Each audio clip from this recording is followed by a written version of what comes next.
Raden Kuning, Panglima Bayangan Kisah Pelarian Arya Mataram di Palembang. Raden Kuning langsung terkulai lemas. Pangeran Arya Mataram menyalurkan tenaganya untuk menetralisir tenaga semesta yang sempat menguasai kesadaran keponakannya itu.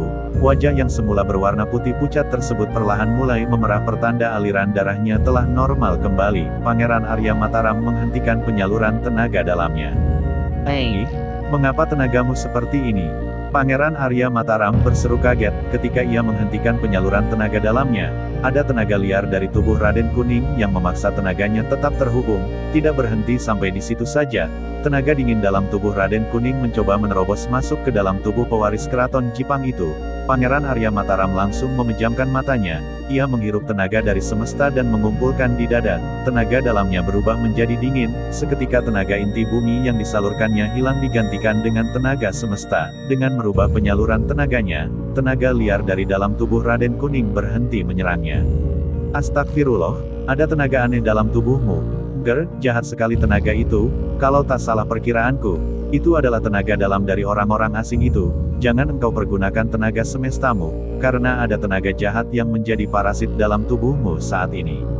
Pangeran Arya Mataram bergumam sendiri seraya menghentikan penyaluran tenaga dalamnya. Berhentinya penyaluran tenaga dalam dari Pangeran Arya Mataram membuat Raden Kuning tersadar. Ia kemudian menghentikan pelatihan tenaga semestanya. Ia kaget saat melihat ada Pangeran Arya Mataram di dalam biliknya. Maafkan aku, Yang Mulia, apakah gerangan yang membawa Yang Mulia menghampiri saya di bilik ini? Engkau nyaris salah melatih tenaga dalammu. Ger, beruntung aku mendapat firasat buruk tentangmu sehingga aku menjengukmu. Ada tenaga asing yang kutaksir merupakan tenaga milik orang bersorban rambut yang pernah terserap tenagamu dan saat ini menjadi parasit dalam tubuhmu. Ingatlah pesanku ini. Ger, janganlah engkau memaksa untuk segera menguasai tenaga semesta karena akibatnya nanti akan berbahaya bagi tubuhmu. Biarlah batinmu saat ini diisi dengan pemahaman tentang ilmu kehidupan.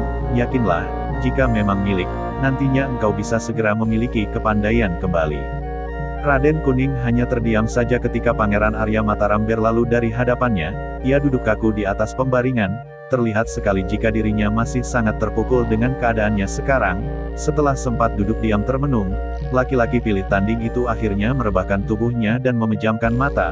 Meskipun dalam keadaan tertidur, namun penjagaan atas Raden Kuning tetap dilakukan. Pangeran Arya Mataram memerintahkan prajuritnya untuk berjaga dan mengawasi Raden Kuning di depan biliknya.